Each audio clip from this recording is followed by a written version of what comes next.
You're walking through your house. It's really late at night. You're thirsty. Or maybe you're hungry. You want some water or jello or something like that. Suddenly you hear a knock on the door. Who is that? It's me, your host, Ayden Herold. And I'm here to answer the question, do you make music? And I'm here today with this lovely band, Mutiny. Say hi, gentlemen. What's going on? Y'all want to do a little roll call? Say your names, what you play? I'm Michael. I play electric guitar. Oh, my name's John. I also play the electric guitar. I'm Charles. I'm a drummer. I'm Matthew, the bassist. Nice to... We're lacking our singer right now. Exactly. The face of the band. Yeah. Skipping out on The us. front man, the guy. Exactly. I was really hoping you'd Exactly. also say you play electric guitar. No, Like he would say he plays- electric bass. Your lead singer also plays guitar too, right? He does. Yeah. Third guitar. What are you able to do with 3 guitars? Because I've talked to bands with 2, right? For like there's one rhythm, one for lead. What do you have your third guy up to? So our third guy mostly does rhythm guitar as well. Oh yeah. We all kind of exchange leads. And we're able to do a lot of harmony that maybe not a lot of other bands are able to do with 2 guitars. So it just opens the door for a little more creative stuff. Gotcha. If like a third guitar isn't necessary, our singer just doesn't play. So And so then real quick, maybe we can back up a little bit. Why don't y'all explain to me a little bit about Mutiny? What is this Mutiny band? Pitch me on this, you know. Okay. So we started out mostly doing, harder covers of I guess we started off with Plugging Babies, Always Been on Our Cellas. yeah. Which is a song from Muse, which isn't exactly like hardcore by any stretch of the imagination. But who was the first guy? Who was the first singer that we had? I don't think we should say any names. Okay. Wah. Indeed. Anonymous. The anonymous first singer. Either way, what would you say that we started off with? Like when we did covers? It was Muse adjacent, but also like almost honestly punk. But it was. I don't think we did a whole lot at the. We didn't really It was have like a lot. cobbling everything together. Yeah, still. cobbled together was okay. And then, what would you say that we started off with when we started like doing original stuff? Like you have your own polyphia vibe to the stuff that you write, right? No? Sometimes. Sometimes. I think I have more of a bluesy vibe to the stuff that I write. And it kind of like meets in the middle somehow, and it actually works out. Yeah, I think. Just from what I've noticed, I think John and Mike have 2 very different like approaches to writing guitar, and it doesn't always really get at odds. I think it adds like a cool flavor when we're just like writing original stuff, and I think the whole vibe of the band, like just in our cover set list and what we're writing, it's getting like it kind of got heavier as it progressed. Just when we started diving into more metal tropes as we started writing more as a band, so we've kind of been dipping our toes into that area a bit. Gotcha. So in terms of like the kind of genre y'all are at, would you say in general that it's like metal, or are we talking a very specific kind of metal, or whatever? At this point, it's probably like rock/metal. I would say Like it's a like heavy alt rock. Grunge, Yeah. grunge metal. Okay. And what about that appeals to y'all individually? Is it just like a fun sound, or is it like the way you want to like convey your own like artistic emotions, stuff like that? I've always been more of a classic rock kind of person. So I mean, I think that's the kind of vibe that I add to it. So I enjoy that. I really like guitar solos. That's fair. And a lot of them happen to have metal tropes in them. Yeah, I think we're all kind of like 90s rock heads. I think I'm definitely the biggest metalhead out of the group, and I think that does. That's a very, very. That's a Am very. I challenging you with that? Yeah. You can go band for band on metal if you want, but I think it comes out in the way we write. You might actually come out ahead on me. I mean, like, I'm into a lot of hardcore and metal, so like, when I drum, I usually I put breakdowns and like everything, so it's starting to come out in like the writing process, and I think the same is true for you, Mike. If you're the other metal guy, you're definitely a solo head. I listen to prog metal more. He does indeed. Listen to a lot of metal, mostly classic. I don't divulge into too much like modern metal. anything 70s, 80s, and 90s, I'll pretty much listen to. And I think that's mostly if I have any creative inspiration, it mostly comes from that classic sound. Like I said, even later 90s stuff. But I think the only real modern metal band I listen to is Ghost. Outside of them, it's all stuff from the 70s, 80s, 90s. Don't listen to too much modern stuff. So. And how deep into that genre do you go? Like, do you stick with kind of the more general metal bands from that era, or do you kind of delve deep? I've delved a little bit deeper into stuff like that. Not always looking at the most popular bands. My favorite bands from the 70s is Blue Oyster Cult. They're not as popular now as they were back then. But they were like a big 70s band. And in the early 70s, what they were playing was pretty much metal. It wasn't, not by today's standards by any stretch of the imagination. But I think their sense of like melody and like the occult rock revival that they brought around, I think it's definitely like a big, I suppose, attraction for me. I wouldn't even say inspiration because I wouldn't say that I even write all that kind of stuff, but I like it a lot. So. Gotcha. Because I was going to ask if you kind of put any of that into your songwriting, but. As far as my songwriting goes, I feel like I'm mostly inspired by probably more surface level classic traditional metal, like new wave of British heavy metal, Iron Maiden stuff, Judas Priest. Just kind of where I might get some from inspiration from like bands like Ghost, because Ghost is very much influenced by classic sounds as well. And I just always gravitated towards like classic metal more or less. Gotcha. How about the rest of y'all? Where do you tend to pull your influences from in terms of writing original stuff? Polyphia. Also like Steve Vai. You know? I've heard of him, yeah. I've not okay. gotten a chance to listen to him yet, but Yeah. Soloistic. Also like guitar Jason stuff. Becker. Yeah. I've been when I first started learning guitar, I started learning blues. Like that's been my main influence as a guitarist for as long as I've been playing.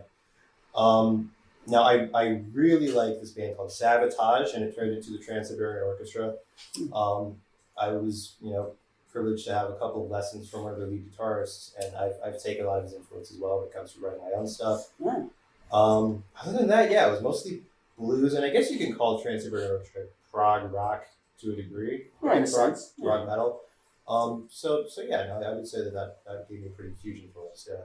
I think we all come from the same sphere, and I definitely do listen to a lot of the classic metal. I think a lot of times I do listen to some more modern metal, which I think influences the way I play in general. I write stuff like a lot of Deftones, Abe Cunningham, their drummer, a lot of like when I'm just at the kit and I'm grooving, a lot of his playing is in my mind.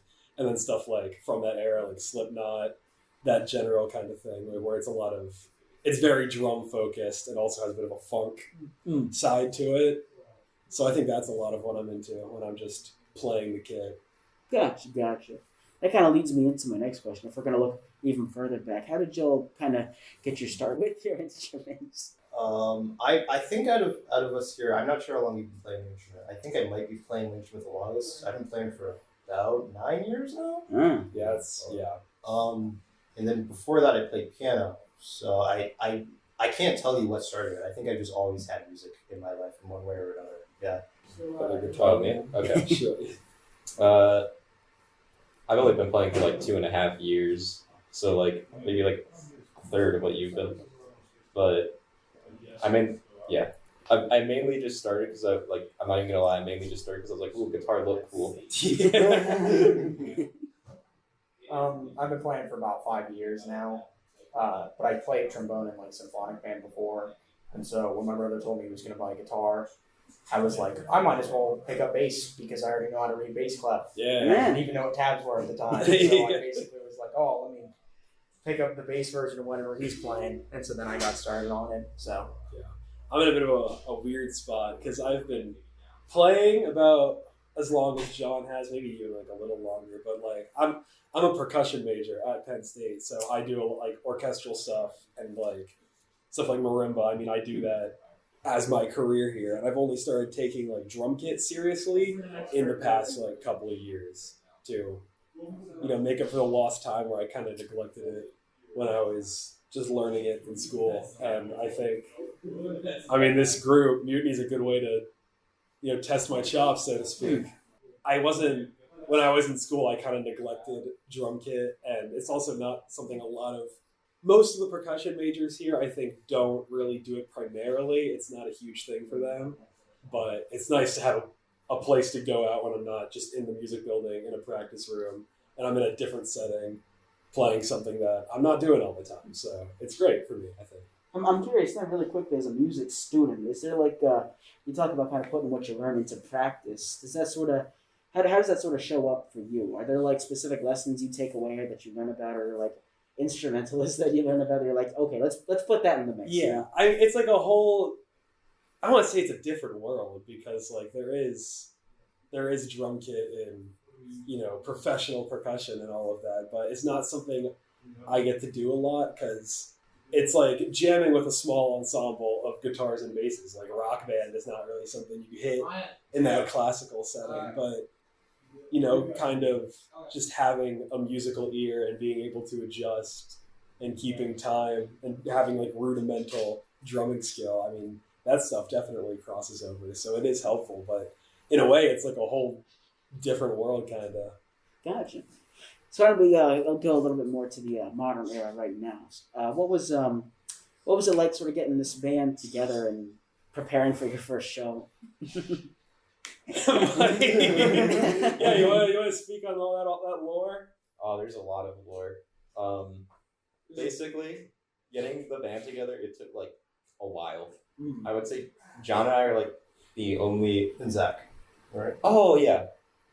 Well, God rest are we gonna say that? Okay. So basically, John and I met through a club on campus called Jam Club. Jam Club. Be there Friday. And it was some other guy was trying to form a band, but we didn't want to play the music of the other guy, that guy wanted. And also, I'm pretty sure he lied about how long he's been playing his instrument because we were asking him to play the bass line for Plug-in Baby, and he said it was hard. And Matt, is it hard? Absolutely not. Easiest song for me on the set list. And so we kind of just that's where the name Mutiny came from because we all kind of just decided to form a separate band from him and be like, none of us want to play for you. And then we kind of cycled through drummers, vocalists, and bassists. And then so Zach, our lead singer / rhythm guitarist, is he was technically the first bassist that really sat. And then we moved him to rhythm guitar / vocals because we needed a new singer, and he could do it good. And then I came in. Yeah, and then he was the new bassist. And how'd you guys get in contact with the band? Were y'all also from Jam Club or? We had one of our vocalists was School of Music affiliated, which is kind of.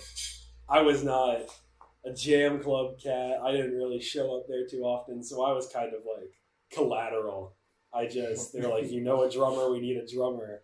And he's like, I know a drummer in the School of Music, and then I kind of just got integrated that way. So it was sort of luck of the draw in that chance. And I had met John and Michael through Jam Club, and so I was just kind of one of the bassists in the pool of being taken, I suppose, for the band. So that's kind of how that happened. Gotcha. And then what was the what was the lead up to your first show like then? Getting those practices together and harmonizing, I guess. So, learning to work as a unit, right? The first show, technically he wasn't part of the band yet. Yeah, that was. It was Zach. Bad. Zach was on bass, and the vocalist we had before was singing for us. And I would say leading up to that, it was kind of just we knew the songs we were gonna play and stuff, but we were trying to. We only got to play 3 songs, and we were trying to convince the people hosting it to let us. We were begging to play more because the market in this place, the music scene at State College, it's very healthy, and we love that, but it can be hard to get. It's very hard to find. It's very saturated. Yeah. A lot of house shows and stuff are booked. It's just total first come first serve. So when we had that State Theater gig Political Songapalooza. That was kind of our big gig of the semester. So we were like, please let us play more songs. And we almost convinced them that they backed out On the last minute, yeah. But it was a great experience to do. So I'm Yeah. very happy about it. Hope to do it They're next supposed to year be as well. They said they're going to be hosting another one. yeah. Yeah. But I don't remember how much time we had when they told us about it versus when it actually happened. How much time we had to pull that together. Like a semester, right? Something like that. I don't know how. Well, yeah, but it was like a semester of like switching band members. And, Yeah. Semester. Yeah. So tell me a little bit, for those listening who don't know about Political Songapalooza, why don't you tell us a little bit about that? It was so.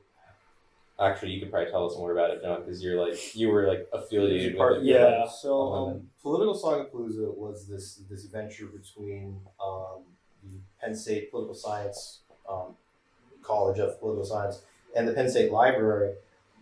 It was basically a showcase of different songs that had to do with politics. I forget how many acts there were. Do you remember how many? I think it was like 7, 6, something like that. Something like that. Yeah. Maybe 8. And it was held at the State Theater. I forget the date, but yeah, no, it was a showcase of political songs. Now the library has like a bank of political songs that they cataloged throughout like the year or so, which is what I did a little bit. But yeah, no, it was about like a 2-hour-long event. So you guys were taking political songs from the libraries. I assume it's covers and not originals. It was covers. Yeah. Well, but we some people wanted did to do originals. Yeah. We wanted to do an original, but by the time we got it together, it was it was like they wouldn't let us add more music. Yeah, I was for for sure. Gotcha. So then, really quickly, then I'm curious for those for that first show, right?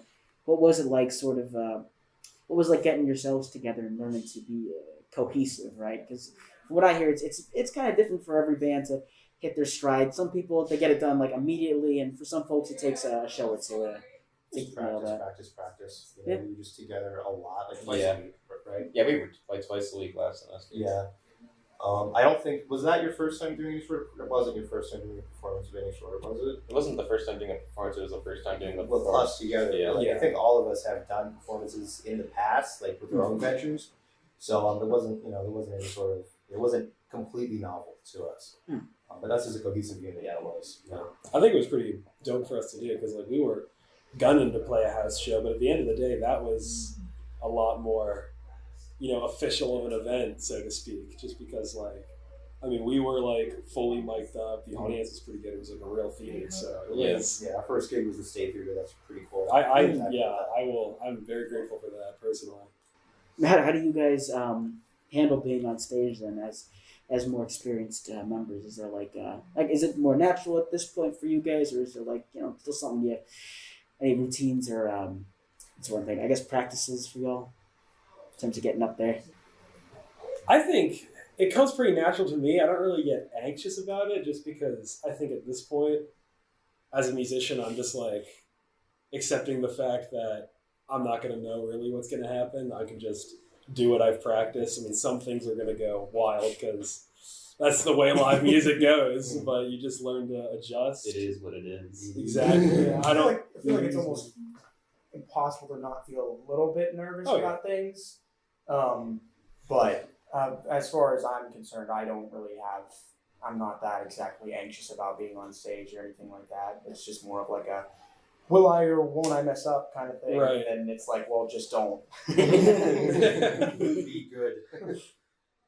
You practice a lot for something. Yeah. It better be this.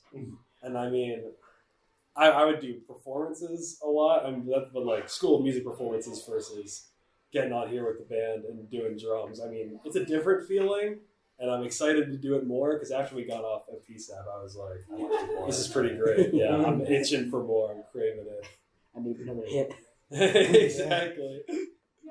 Okay, so then coming a little bit more, even more forwards to this present day, John, you were telling me y'all have some music coming down the pipe, some originals going up on Spotify? Hopefully sometime soon we're going to be putting up this, we should probably come up with a name other than quote unquote indie thing. Oh, well, there is a name. What's the name? It was Last Good. Right. That's what we call yeah, it at the show. Yeah. What is it? Last Good Butt. Once we Yeah, no, last goodbye. Once we get some studio time and we can actually have a proper recording of it, it'll be going up on the internet, in some form or another. It has to deal with a couple of different things. It still needs some finished touches. It still needs some proper structure to it. But we're hoping we can get some studio time, both of you being School of Music affiliated, sometime the next semester or so. So we should have access to the School of Music's like recording equipment because of our mob ties. Yeah. We So, get 2 I'm excited schedules about a semester, free just from the School of Music to go in. we both get. Yeah, I So know. we get 4. I know. That's the lit part. What do you think people can? What can they expect to hear out of this? Guitar. 3 of them. Maybe He's not wrong. bass and drums. Maybe. Potentially. Yeah, maybe That's we'll let the bass be heard. Yeah, I don't know. About Metallica style. We just Yeah, really low. Injustice for Why, all. why don't you talk a bit about God King, Michael? Oh yeah, I forgot about Your that. process with that. So I basically just I sat down with my instrument for an hour and I was like, this sounds cool, and then I kept on adding to it. I wrote the melody first. It was basically just kind of arpeggios, and then I wrote the chord progression out based on the arpeggio I was doing. Can't exactly remember what chords I was doing. Yeah. I know it's an A minor, but it's like kind of neoclassical shred. A lot of stuff we do is like definitely in like the heavy alt rock grunge kind of sphere, and I think a lot of that's going to come out when we do put out our music. But I mean, that's kind of Michael's writing process in action. That's our prog bone coming out. So there's going to be some decent length on that song. It's kind of got the neoclassical shred thing going on. Yeah, I'm trying to actually cut down on the length of it because it was like Oh, come on. it was too, well. It's gonna take us forever to learn. It's a song, not a suite. I'm gonna steal that one. Well, then really quickly, y'all were talking about the songwriting process. Then, considering the songs y'all got so far, how have those has there been any one formula for how they form, or maybe not formula, but consistency? Do you start with the guitars and then you have vocals, or does your singer come in with some lyrics and say, "Hey, get me some cool music for this"? Or It's mainly it's definitely starts with guitars. I'd say the riff comes up first. One of them comes in with a riff, Yeah. and then we just kind of We go from there. build the pieces on top of that. Yeah. We kind of just play the riff and then let our good bassist Matt go over it. Maybe we'll let him do something other than play the riff. Explain the music theory to these nerds. I don't know anything about music theory, and I'm stuck in a band with 2 music majors and somebody who knows a lot of music theory, and I'm just trying to keep up. I was going to ask really quickly. Then you said you started off a little more classical. You started off before you knew what tabs were? Were you reading bass lines initially off of sheet music before, or were you? I actually did when I started, because I started in the school's jazz band. Was pretty much my first gig as a bassist, in quotes gig. But at that time, I actually auditioned for jazz band on trombone because I was still keeping up with it at the time, and we didn't have a bassist, so my friend ratted me out, and I just became the bassist. And I was writing in the numbers on sheet music because I didn't know the notes of the fretboard yet. I mean, I had been playing for 2 months, so I had ended up picking up a lot of jazz theory knowledge on top of the fact that I would later take a music theory course in high school as well. So I sort of learned a lot of theory and even chord theory as a basis, which is, very very on point for my instrument for sure, because I would play a lot of chords on the bass guitar. So that was pretty much. He actually plays a 5-string bass. Yeah, it's really cool because He I have an totes extra a big string. toolie. Yeah, that's pretty cool. It's a little seasoning on top, Yeah, it helps me avoid tuning down these nerds over here. And suffering. You make yourself indispensable. When you do metal, I feel like I'm constantly asking for drop D, drop C, and I'm putting the guitarist through hell with that.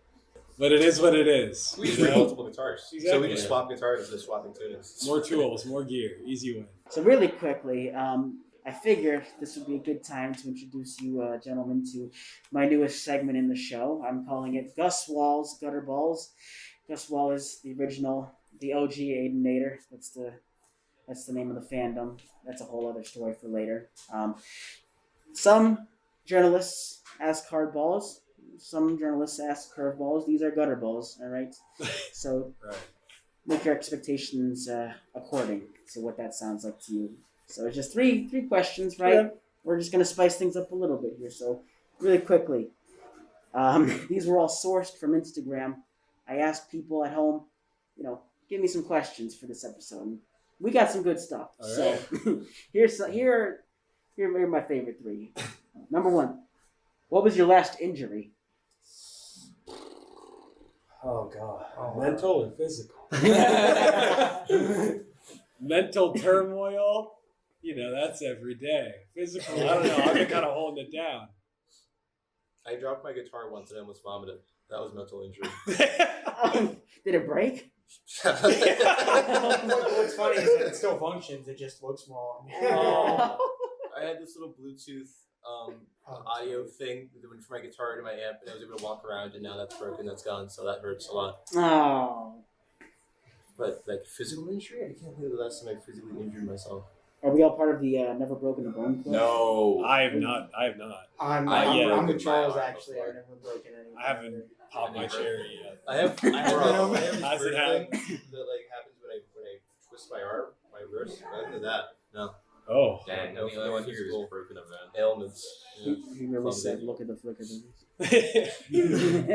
So too much time in the stew and not enough time outside. I can't break any bones, bro. The only time I can think of where I really injured myself was I was skiing and I went off a ramp and it ended poorly for me. It ended poorly. Just leave it at Real that. Tom and Jerry level stuff. Yeah, I dislocated and broke a part of the joint on my elbow and it kind of hurt.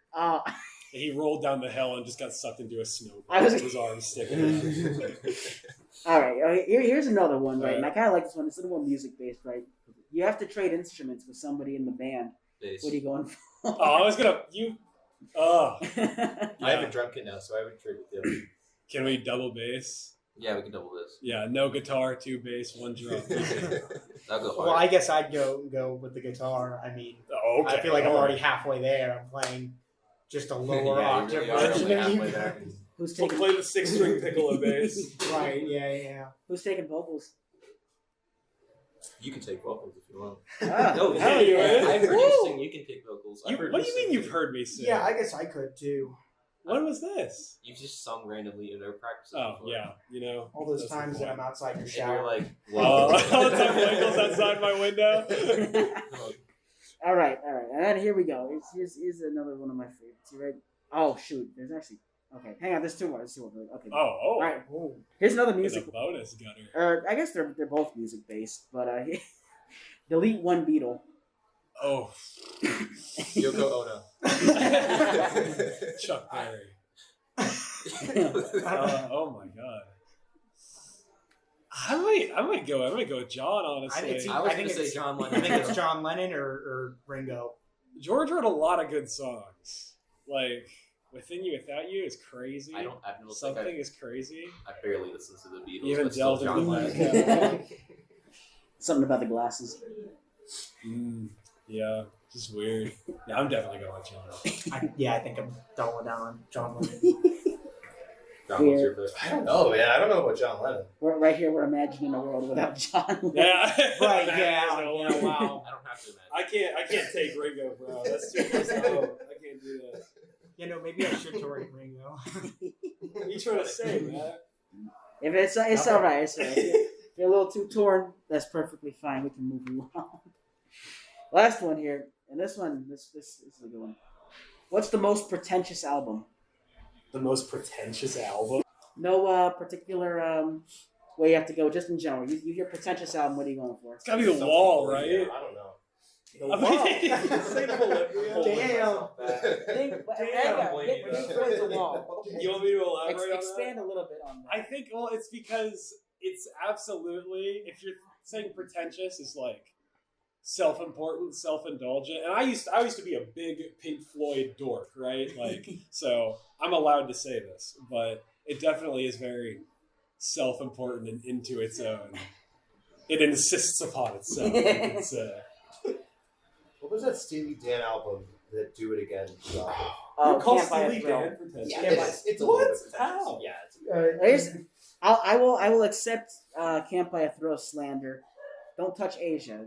No, nobody Oh touch yeah, Asia. no. Now some of those Steely Dan albums are great. Can't Buy a Go Thrill. ahead, throw it. Good. If you're gonna say you don't like Can't Buy a Thrill, that's I'm okay. just jamming on that record, bro. It's anything on this end of the room. I have no idea. See, I don't Mike's know. I scrolling like through his He's looking library. through it. I'm trying to like look through Spotify to see Steve Vai, bro. He's just having fun. I don't know what Steve Vai. Steve Vai. Steely Dan's Yeah, just he's having fun. I Come don't on, know man. Steely Dan, because they write about like some, Okay. Do It Again seems to me to be like, he's just talking down to some poor college dropout who thought that the world was going to be a little bit better than it was, and like, Yeah. I don't listen to the lyrics all that often, but that's what It hits a little close to home. It's true. Yeah, well, I haven't dropped out yet, but Yeah.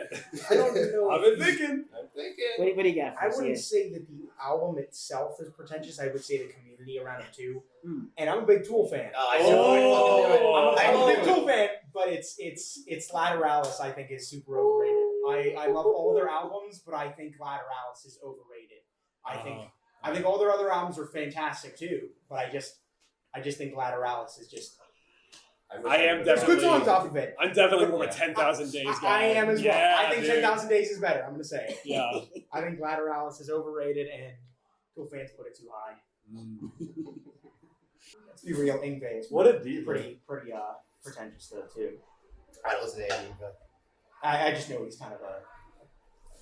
he has like the cutaway, the cut in fretboard on his guitar. Oh, does he have Like, actually have like it's- scalloped frets? That's what it's called. Yeah, That's crazy. Yeah, it was That's disgusting. funny.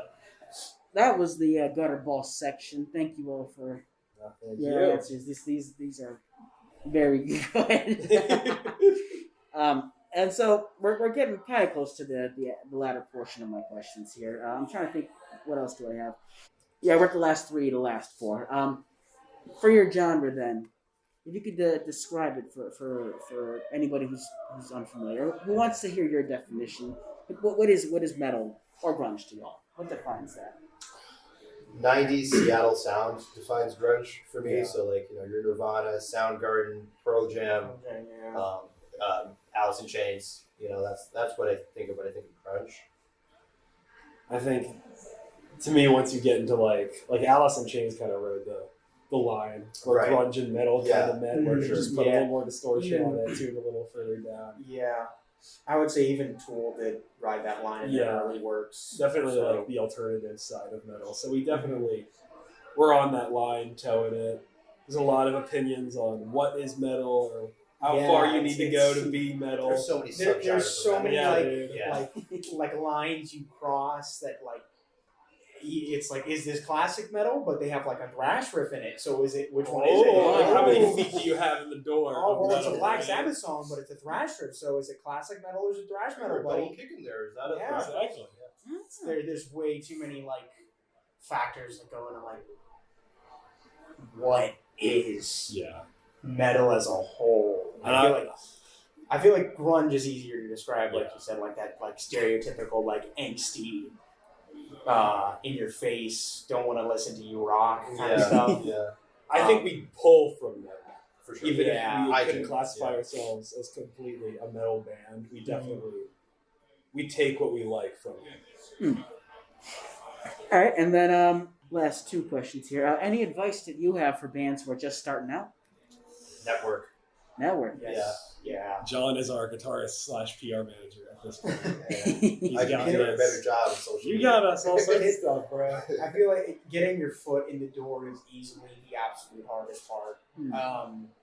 If there is an opportunity, you have to take it. Hmm. Like, it's. I feel like if you don't, then you just passed up. Like maybe you're Unless you are like actually dying at that point, you should say yes to everything. You hit the Yeah. nail on the head. It's saturated. Yeah. There are a lot of really good sounding bands at State College, Mhm. and they're getting gigs. So you have to know the right person. You have to talk to people. You have to pester people to get a place to play. Sorry, really quick. It's getting loud. You might get Yeah, closer. yeah. Sorry. Okay. So that really quickly, then I'm curious if you could expand on that really quickly. So you guys, what counts as being an established band here in State College? So you're playing gigs, you know, Consistently? at least maybe a couple times a semester. Yeah. There Yeah, are I bands would that'll say, be like, playing every once. week. Yeah. Yeah. You're still always just Yeah. kind of looking for the next thing. Like there's never a consistent. We do this every week. Mhm. We Yeah. just rehearse. Yeah. So you're still kind of, you don't really know when your next time playing for other people is going to be. Gotcha. And so, kind of taking it home then, before we start doing shout outs and where to find y'all and stuff like that, is there anything else you'd like to add about anything at all? Music, yourselves, band, State College, anything at all? Do have to mention that I don't know if this is the outro section to mention this or not, but we will be playing at McClanahan's November 8th, 8th and 15th, November 15th, which are Wednesdays at like 7 to 9. 7 to 9 That p.m. sounds right to me. I think this yeah. should come out before November 8th, so we should be. Sweet. November 8th, Awesome. yeah, Yeah. totally. So come see us on Wednesday evening at McClanahan's on Allen Street at A's Pub. Anything else y'all want to add? Why do I not know the name? Do you of know? it? It's Mutiny I'll- underscore band underscore. Okay, so everybody else knows this except for me. Yeah. The PR guy. Okay. That's crazy. But yeah, it's been a little dead on there lately, but Yeah. that doesn't mean we haven't been cooking. So No, yeah, that's kind of my expect some fault. activity coming Yeah. up there soon. So that's Mutiny underscore band on Instagram? Or Underscore band underscore. Ah, Two okay. underscores. Mutiny underscore band underscore. Yeah, On on Instagram. it. On Instagram. Yes. And then I kind of want to plug Jam Club because it's Oh, the of only course. reason that we Yeah. all know each other. So we're all members of this club at Penn State called Jam Club. We meet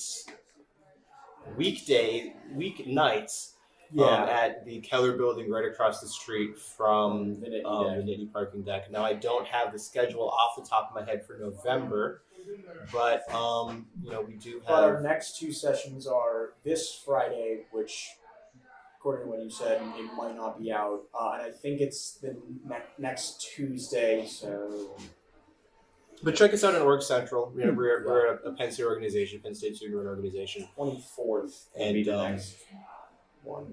And then to sum it up, it's just a group of people, musicians, guitarists, bassists, drummers. We had a guy with a saxophone show up a couple times. man. Pianists, all of different genres, all the different Anything levels under of the sun, experience. pretty much. And we play for a good 2 hours, usually from 7 p.m. to 11 p.m.